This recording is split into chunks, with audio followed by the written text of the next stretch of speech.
എന്റെ മന്മതേട്ടാ, നിങ്ങളൊന്ന് വിളിച്ചിട്ട് കാര്യം പറയാൻ നോക്ക്. വീട്ടില് സമാധാനമില്ല. ഇപ്പൊ നാട്ടിലും പുറത്തിറങ്ങി നടക്കാൻ പറ്റാത്ത അവസ്ഥയായി. ഇതിപ്പോ ചെണ്ട വന്ന് മദ്ദളത്തിൻ്റെ അടുത്ത് വിഷമം പറയണ പോലെ ആയി. എൻ്റെ ഭാര്യ ഇവിടെ പറഞ്ഞ് മടുത്ത്. ചേച്ചിക്ക് അറിയാം ഇപ്പൊ എന്റെ അവസ്ഥ. ഭാര്യ വേണമെങ്കിൽ വീട്ടിലേക്ക് പോയി, രണ്ടാളും കൂടി നിന്നിട്ട് ആ വീടിന്റെ നടുക്കുന്ന് തുപ്പി നാറ്റിക്കാണ് ഇതൊക്കെ പറഞ്ഞിട്ട്. ഇപ്പൊ ആരെങ്കിലും വന്നാൽ ഇരിക്കാൻ രണ്ട് കസേര ഇട്ടിട്ടുണ്ടായി വാതുക്ക. അത് അവിടെ നിന്ന് എടുത്ത് മാറ്റി മച്ചുമോളിൽ വെച്ചേക്കണ്. ഒരാൾ ഇരിക്കാൻ പാടില്ല, സ്റ്റാൻഡപ്പ് കോമഡിയാണ് ചെയ്യണത്. എത്ര എനിക്കൊന്നും അറിയാൻ പാടില്ല. ഇവിടെയുള്ള മറ്റേ സ്പൂണൊക്കെ ഉണ്ടല്ലോ, സ്പൂണല്ല മൈക്ക് എന്ന് പറഞ്ഞിട്ട് എടുത്ത് വെച്ച് പിടിച്ചിട്ട്. ഇവിടെ സ്പൂണിന്റെ പ്രശ്നമല്ലേ ഉള്ളൂ. ഒരു ദിവസം നട്ടപ്പാതിരൊക്കെ ഞാൻ ഞെട്ടി എണീറ്റ് നേരം വെളുത്താന്ന് ഓർത്ത് നോക്കുമ്പോ 2 മണിയാണ്. പുള്ളി ടെറസിന്റെ മുകളിൽ കയറി നിന്ന് സുപ്രഭാതം പൊട്ടി വിടരുന്നത് പ്രാക്ടീസ് ചെയ്യാണ്. ഇവിടെ കോഴി കൂവല. കോഴി അതിന് സമയമൊന്നുമില്ല. 2 മണിക്ക് ഇവിടുത്തെ കോഴി കൂവും, 3 മണിക്കും കൂവും, 4 മണിക്കും ഒക്കെ കൂവും. അതെ, ഇവിടെ കൂകിക്കൊണ്ടിരുന്നു അച്ഛനും മോനും കൂടി. ഭാര്യയുടെ ഭാര്യക്ക് ബുദ്ധി ഉള്ളതുകൊണ്ട് അത് പോയി. ഞാൻ പെട്ടി പാക്ക് ചെയ്ത് വെച്ചെങ്ങനെയാണ്, ഏത് നിമിഷം ഞാനും പോവും.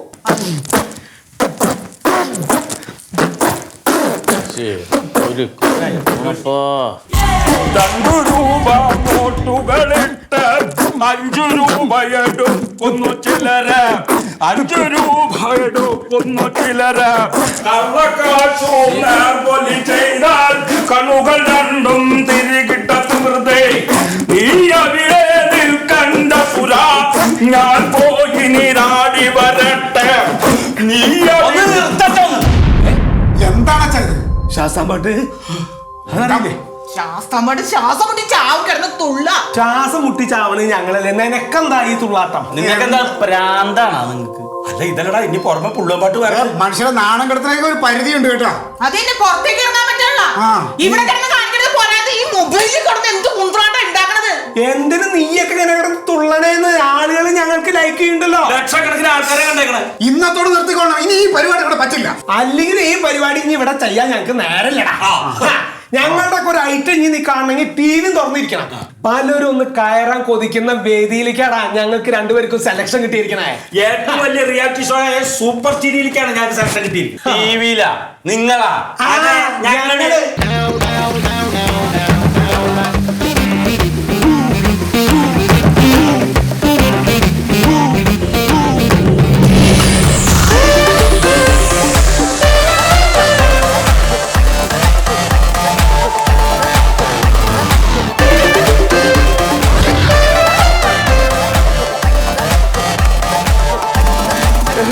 പ്രപഞ്ചത്തിലെ എല്ലാ മലയാളി പ്രേക്ഷകർക്കും സൂപ്പർ സീരിയലിലേക്ക് സ്വാഗതം. ഇത് ഞാൻ നിങ്ങളുടെ സ്വന്തം ചക്കര, ഞാൻ നിങ്ങളുടെ സ്വന്തം പണ്ഡിറ്റ്. നമുക്ക് അതുപോലെ ഷോയിലേക്ക് കടക്കാവുന്നതാണ്. അതെ, ആദ്യം അതിന് മുമ്പ് നമ്മുടെ ജഡ്ജസിനെ വിളിക്കണ്ടേ? പിന്നെ നമ്മുടെ Charlie Chaplin award, mister Bean award, ഒരുപാട് പേരെ ചിരിപ്പിച്ച് മിമിക്രി വേദി ഇളക്കി മറിച്ച നമ്മുടെ പ്രിയപ്പെട്ട മൊയ്തു സാറിനെ നമുക്ക് ആദ്യം വേദിയിലേക്ക് സ്വാഗതം ചെയ്യാം. മൊയ്തു സാർ, അടുത്ത ആളിലേക്ക് പോയാലോ? അത് എന്റെ ഫേവറേറ്റ് ഒരാളാണ്. നമ്മുടെ ഈ ബ്ലാക്ക് ആൻഡ് വൈറ്റ് കാലഘട്ടം തൊട്ട് തന്നെ നമ്മളെല്ലാ കുഞ്ഞു കുട്ടികളുടെ മനസ്സിൽ വരെ ഈ ഒരു കോമഡിയുടെ വിത്തുകൾ പാകിയ, കോമഡി മുളപ്പിച്ചെടുത്ത മുത്തുമണിയായ Raghavan sir. Please welcome to the show Raghavan sir. അടുത്തത് മലയാളത്തിൽ നമുക്കിപ്പോൾ ഒരു മെയിൻ ആയിട്ട് ഒരു സ്ക്രിപ്റ്റ്, കോമഡി സ്ക്രിപ്റ്റ് അല്ലെങ്കിൽ ഒരു ചിരിയുടെ സ്ക്രിപ്റ്റിനെ പറ്റി നമുക്ക് എന്തെങ്കിലും പറയണമെങ്കിൽ ഇയാളുടെ പേര് കൂടാതെ നമുക്ക് പറയാൻ പറ്റില്ല. പിന്നെ അതും കൂടാതെ ഒരാളാണ്. അതുകൂടാതെ തന്നെ നമ്മുടെ സൂപ്പർ ചിരിയുടെ പെറ്റാണ്. പെറ്റ് ആണിക്കല്ലെന്ന് വേണം പറയാം. പറയല്ല, ഞങ്ങൾക്ക് പറഞ്ഞു തീർക്കാൻ പറ്റുന്നില്ല, അത്രത്തോളം മതിയാവത്തില്ല. അപ്പൊ ചക്ര നമ്മളെ ഫസ്റ്റ് കണ്ടസ്റ്റൻസിനെ വിളിച്ചാലോ? ഉറപ്പായിട്ട്. അതാരാണ്? ആരൊക്കെയാണ് വരാൻ പോകുന്നത്? പേരല്ല, അവരുടെ പേരിലല്ല മെയിൻ ആയിട്ടുള്ള കാര്യമാണ്, അവരുടെ ജോലിയാണ്. അതെ, ഒരു റിട്ടയർഡ് പോലീസ് ഓഫീസറും ഒരു വില്ലേജ് ഓഫീസറുമാണ്. സാർ എന്നാ വിളിക്കട്ടെ, ഞങ്ങൾ അവരെ വിളിക്കട്ടെ. എന്നാ പ്രേക്ഷകരെ ഞങ്ങൾ വിളിക്കുകയാണ് നമ്മളെ first contestant Sheethalan sir and Sudhan sir.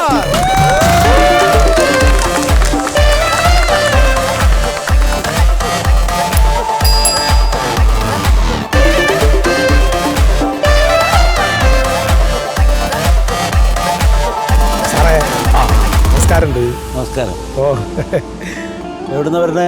നാന് മുണ്ടൂരിന്നാണ്. സ്ഥലം ചോദിക്കുമ്പോ എന്താ മുണ്ടൂര് പറഞ്ഞ്? അല്ല മുണ്ടൂർ എന്ന് പറഞ്ഞാൽ പാലക്കാട് മുണ്ടൂർ അതിന്റെ വീട്. ഓ ശരി. ഓ എന്താ പേരെന്താ? പേര് കണ്ടമുത്തന്ന്. കണ്ടമുത്തിന് എന്താ അസുഖം? എന്താന്ന് അറിയില്ല സാറേ, കുറച്ച് ദിവസമായിട്ട് എന്റെ വയറിന്റെ ഉള്ളിൽ കൂടെ കച്ച കച്ച കച്ച കച്ച കച്ച കച്ച എന്നിങ്ങനെ തീവണ്ടി പോണ മാതിരി ഒരു സൗണ്ട്. നോക്കി നോക്ക്. നോക്കട്ടെ. കേൾക്കണ്ടോ? സൗണ്ട് ഒന്നും കേൾക്കാനില്ലല്ലോ. ഇല്ലേ? ഇല്ല. ആ ഒന്നപ്പോ ട്രെയിൻ എവിടെയെങ്കിലും പിടിച്ചിട്ടുണ്ടാവും ഏതെങ്കിലും സ്റ്റേഷനിൽ, അതുകൊണ്ടാവും. വയറുവേദനയാണ്. വയറുവേദനയാണ്. എന്താ കണ്ടമുത്തിന്റെ ജോലി എന്താ? എന്റെ ജോലി എന്ന് പറഞ്ഞത് നാം പനയമ കയറുകയാണ്. ഇതിനായി വെറുതെ പനയുടെ മുകളിൽ കയറുന്നു? വേറെ പനയമ കയറാൻ എനിക്ക് എന്താ പ്രാന്താണ്. എനിക്ക് കമ്പി എത്താനേ. ഓ അത് ശരി, ചെത്തു തൊഴിലാളിയാണ്. അല്ല ഈ പന കയറല് ഏത് സമയത്തൊന്നും ഉണ്ടാവില്ല, ഒരു സീസണിലല്ലേ ഉണ്ടാവുള്ളൂ ഈ പന കയറുന്നത്? അത്രയേ ഉള്ളൂ. അല്ലാത്ത സമയത്ത് എന്താ കണ്ടമുത്തം ചെയ്യണേ? അല്ലാത്ത സമയത്ത് ഞങ്ങള് പാരമ്പര്യമായിട്ട് വൈദ്യന്മാരാണ്. പാരമ്പര്യമായിട്ട് വൈദ്യന്മാരാണ്? വൈദ്യ ചികിത്സയാണ് ഞങ്ങൾക്ക്. അത് എന്താ വൈദ്യ ചികിത്സ? അതെന്ന് പറഞ്ഞ ഒറ്റമൂലി ചികിത്സ ഉണ്ട് ഞങ്ങൾക്ക്. സത്യം പറഞ്ഞ എന്താണ് ഈ ഒറ്റമൂലി ചികിത്സ? അതിപ്പോ അങ്ങനെയൊന്നുമില്ല, ഒറ്റയ്ക്ക് ഒരു മൂലയിൽ ഇരുന്ന് ചികിത്സിക്കുക, അത്രേ ഉള്ളൂ.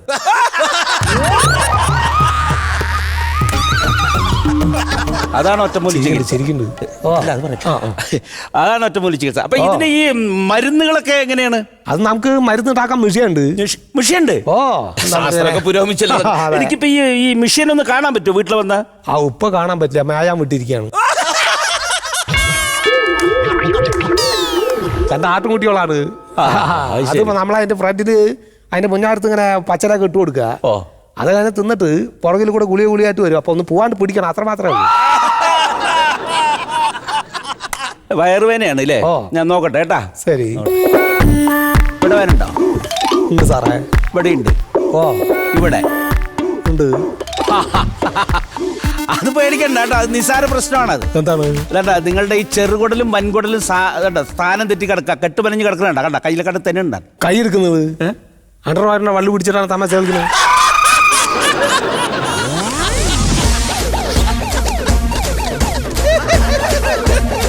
എന്റെ ദൈവേ, ഇങ്ങനത്തെ ഒരു പൊട്ടന്റെ അടുത്താണ് ഞാൻ എന്റെ ജീവനം കൊണ്ട് വന്നിരിക്കുന്നത്.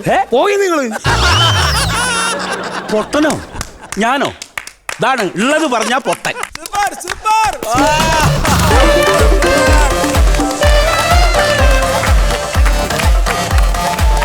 വളരെ വളരെ തകർപ്പണ ഒരു പെർഫോമൻസ് ആയിരുന്നു. ചിരിച്ചിരിച്ചിട്ട് ഞങ്ങളെ മണ്ണ് കപ്പി. ചക്കരയാണെങ്കിൽ ഞാൻ നോക്കിയപ്പോൾ അവിടെ ചിരി നിർത്താൻ വയ്യാതെ വായൊക്കെ പൊത്തിപ്പിടിക്കുന്നു. അതെ അതെ അതെ, അങ്ങനത്തെ ഒരു വല്ലാത്തൊരു അനുഭൂതി തന്നെയായിരുന്നു. അവിടെ നിന്ന് നിൽക്കാൻ പറ്റില്ല, ചിരിച്ചിരിച്ചിരി. അതല്ലേ അല്ലേ അങ്ങനല്ലേ?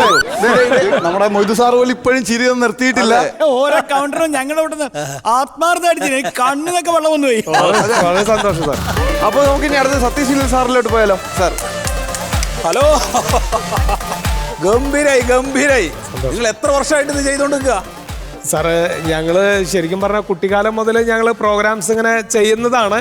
സ്റ്റേജ് പ്രോഗ്രാംസ് ഒക്കെ ഞങ്ങൾ ഒരുമിച്ച് ചെയ്തിട്ടുണ്ട് കുറെ. കുട്ടിക്കാലത്ത് തുടങ്ങിയ സൗഹൃദമാണ് നിങ്ങൾ അല്ലേ? അതെ സാർ. അതിപ്പോഴും കാത്തു സൂക്ഷിക്കുകയാണ്.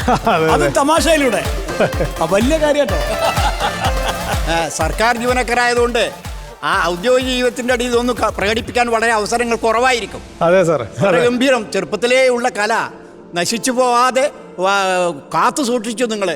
ഗംഭീരായി. രാഘവൻ സാർ, ഇവര് നമ്മുടെ ഫ്ലോറിൽ മാത്രമല്ല, ഇവര് സോഷ്യൽ മീഡിയയിൽ വളരെ ആക്റ്റീവ് ആയിട്ടുള്ള 2 പേഴ്സൺസ്.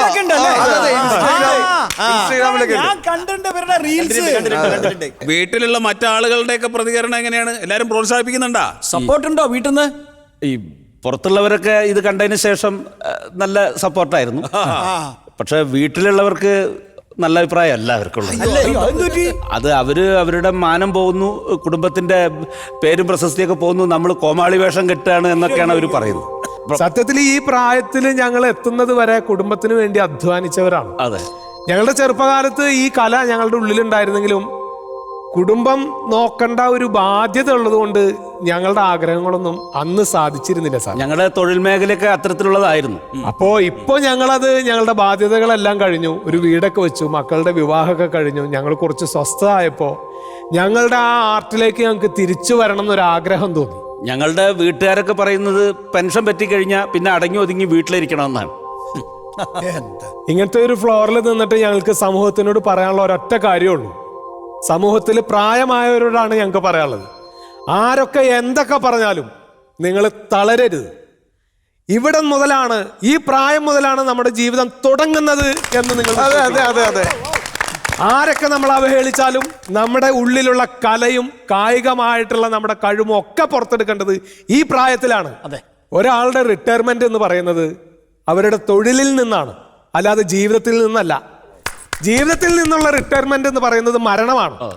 ആ മരണം വരെ നമ്മുടെ സുഖവും സന്തോഷവും ദുഃഖവും എല്ലാം ആസ്വദിച്ച് ത്രില്ലടിച്ച് ജീവിക്കണം എന്നാണ് ഞങ്ങളുടെ അഭിപ്രായം.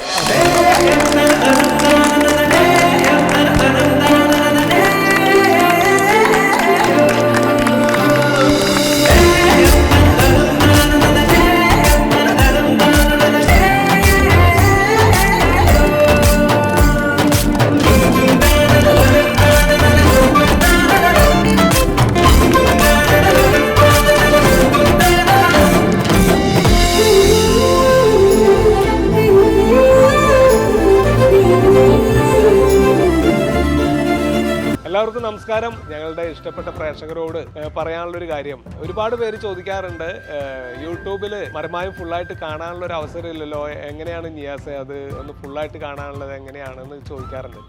ഇനി മുതൽ മനോരമ മാക്സ് ഡൗൺലോഡ് ചെയ്തെടുത്താൽ മരമായം തുടങ്ങിയ അന്ന് മുതൽ ഇന്ന് വരെയുള്ള മുഴുവൻ എപ്പിസോഡുകളും നിങ്ങൾക്ക് ഫ്രീ ആയിട്ട് കാണാൻ പറ്റും കേട്ടോ. അപ്പൊ ഇനി ഇങ്ങനെ ഒരു സംശയം വേണ്ട, മനോരമ മാക്സ് ഡൗൺലോഡ് ചെയ്തെടുക്കാം. ഓക്കെ.